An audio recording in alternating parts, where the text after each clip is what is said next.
വളരെ നല്ല ആൾ എന്ന് പേര് കേട്ട ഒരാൾ മോശപ്പെട്ട ഒരു കാര്യം ചെയ്യുന്നു. ഏറ്റവും മോശപ്പെട്ട ആൾ എന്ന് നാട്ടിൽ ഖ്യാതിയുള്ള ഒരു വ്യക്തി നല്ല കാര്യം ചെയ്യുന്നു. ഇത് നമ്മുടെ അനുഭവമാണ്. നമ്മുടെ ചുറ്റുപാടും ഇങ്ങനെ ആളുകളൊക്കെ ഉണ്ടായിരിക്കും. അപ്പോൾ ഇത് അത്ഭുതത്തോടു കൂടിയാണ് നമ്മൾ കാണുന്നത്. ഓ, അത്ര നല്ല മനുഷ്യൻ, അയാൾ എങ്ങനെ ചെയ്യുമോ നമ്മൾ സംശയിക്കുന്നു. അല്ലെങ്കിൽ ഇത്രയും വൃത്തികെട്ട മനുഷ്യനാണെന്നാണ് എല്ലാവരും പറഞ്ഞിരിക്കുന്നത്, പക്ഷെ അയാൾ ഇങ്ങനെ ഒരു നല്ല കാര്യം ചെയ്യുമോ എന്ന് നമ്മൾ സംശയിക്കുന്നു. പക്ഷെ മനുഷ്യ മനസ്സിനെ കുറിച്ച് പഠിച്ച വ്യക്തികൾക്ക് ഇതിൽ സംശയിക്കാൻ ഒന്നുമില്ല. മനുഷ്യ മനസ്സ് അങ്ങനെയാണ്.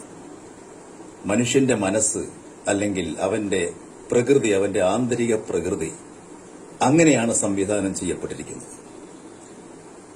3 ഗുണങ്ങൾ അവന്റെ ആന്തരിക പ്രകൃതിക്കുണ്ട്.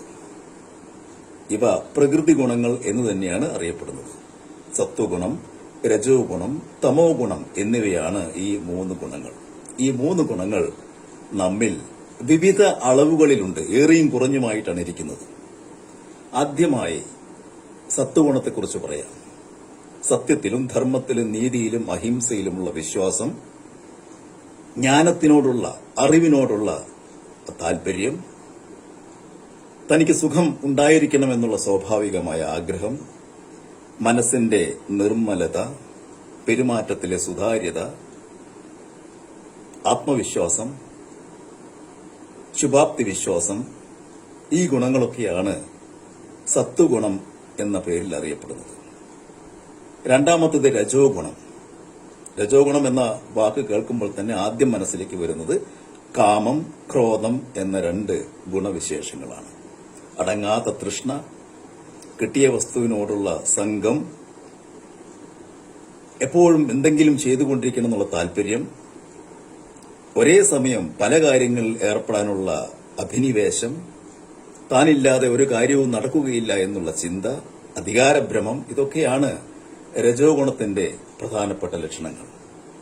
മൂന്നാമതായി തമോ ഗുണം. തമോ ഗുണം എന്ന് പറഞ്ഞാൽ അമിതമായ നിദ്ര, എപ്പോഴും ഉറങ്ങണം എന്നുള്ള താല്പര്യം, ഉറക്കമാണ് ലോകത്തെ ഏറ്റവും വലിയ സുഖമാണെന്നുള്ള വിശ്വാസം, പ്രഭാതത്തിന്റെ മനോഹരമായ കാഴ്ചയൊന്നും കാണുവാൻ അയാൾക്ക് താല്പര്യമില്ല, കിളികളുടെ പാട്ട് കേൾക്കുവാൻ താല്പര്യമില്ല, അരുവികൾ ഒഴുകുന്നതിന്റെ ശബ്ദം കേൾക്കുവാൻ താല്പര്യമില്ല, ഉറക്കം അതാണ് ഏറ്റവും താല്പര്യമുള്ള വസ്തു. അതുപോലെ തന്നെ അലസത, ഒന്നും ചെയ്യാനുള്ള താല്പര്യമില്ല, മടി പിടിച്ചിരിക്കുന്ന സ്വഭാവം, ഈ ലോകം നന്നാവുകയില്ല എന്നുള്ള ഒരു ചിന്ത, മറ്റുള്ളവരൊക്കെ മോശക്കാരാണ് എന്ന ഒരു വിചാരം, അതുപോലെ തന്നെ തെറ്റിനെ ശരിയായും ശരിയെ തെറ്റായും കാണുവാനുള്ള ഒരു താല്പര്യം, പ്രധാനപ്പെട്ട കാര്യങ്ങളൊക്കെ ഓർമ്മിക്കാതിരിക്കൽ, അയ്യോ ഞാൻ മറന്നുപോയി എന്ന് ഇത്തരം ആളുകൾ എപ്പോഴും പറയും. ഇതൊക്കെയാണ് തമോ ഗുണത്തിന്റെ ലക്ഷണങ്ങൾ. ഇതിൽ ഏത് ഗുണമാണ് ഒരാളുടെ പ്രകൃതിയിൽ, അയാളുടെ മനസ്സിൽ, അയാളുടെ ഉള്ളിൽ അധികമായിട്ടുള്ളത് എന്നതിന്റെ പേരിലാണ് അയാൾ അറിയപ്പെടുന്നത്. അത് സത്വഗുണമാണെങ്കിൽ അയാൾ സാത്വികൻ എന്നറിയപ്പെടുന്നു, രജോ ഗുണമാണെങ്കിൽ രജോ ഗുണി എന്നറിയപ്പെടുന്നു, തമോ ഗുണമാണെങ്കിൽ തമോ ഗുണി എന്ന പേരിലും അറിയപ്പെടുന്നു. പക്ഷെ മനസ്സിലാക്കേണ്ട ഒരു കാര്യം, സത്വഗുണം അധികമായ വ്യക്തിയിലും ചിലപ്പോൾ രജോ ഗുണത്തിന്റെയും തമോ ഗുണത്തിന്റെയും അംശങ്ങൾ ഉണ്ടായിരിക്കും. അതുകൊണ്ടാണ് വളരെ നല്ല ആളെന്ന പേര് കേട്ട ആൾ ചിലപ്പോൾ നമ്മൾ അപ്രതീക്ഷിതമായി, നമ്മളുടെ പ്രതീക്ഷയ്ക്ക് വിരുദ്ധമായി ചില കാര്യങ്ങൾ ചെയ്യുന്നതായി നമ്മുടെ അനുഭവത്തിൽ വരുന്നത്.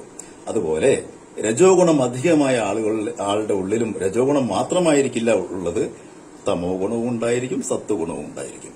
അതുപോലെ തമോ ഗുണം അധികമായുള്ള വ്യക്തികളുടെ ഉള്ളിലും ചെറിയ തോതിലൊക്കെ രജോ ഗുണവും സത്വഗുണവും ഉണ്ടായിരിക്കും. അതുകൊണ്ടാണ് വളരെ മോശപ്പെട്ട ആളെന്ന പേരുള്ള ആള് ചിലപ്പോൾ അത്ഭുതകരമായി ചില നല്ല കാര്യങ്ങളും ചെയ്യുന്നതായി നമ്മൾ മനസ്സിലാക്കുന്നത്. ഇതാണ് മനുഷ്യ മനസ്സിന്റെ പ്രത്യേകത, മനുഷ്യന്റെ ആന്തരിക പ്രകൃതി. ഇതിനെക്കുറിച്ച് ഭാരതീയ മനഃശാസ്ത്രജ്ഞനായിരുന്ന, പ്രാചീന ഭാരതീയ മനഃശാസ്ത്രജ്ഞനായിരുന്ന കപില മഹർഷി ധാരാളമായി പഠിച്ചിട്ടുണ്ട്. അദ്ദേഹത്തിന്റെ സാംഖ്യയോഗം ഇതിനെക്കുറിച്ചുള്ള ചിന്തകളുടെ ഒരു പ്രസരണമാണ് നടക്കുന്നത്. മനുഷ്യ മനസ്സിനെക്കുറിച്ചുള്ള, മനുഷ്യന്റെ ആന്തരിക പ്രകൃതിയെക്കുറിച്ചുള്ള, പ്രകൃതി ഗുണങ്ങളെക്കുറിച്ചുള്ള ആ പഠനമാണ് അവയും നടക്കുന്നത്, ആ പ്രാചീനമായ ശാസ്ത്രത്തിൽ നടക്കുന്നത് എന്ന് പറഞ്ഞുകൊണ്ട് വാക്കുകൾ ചുരുക്കുന്നു. നന്ദി, നമസ്കാരം.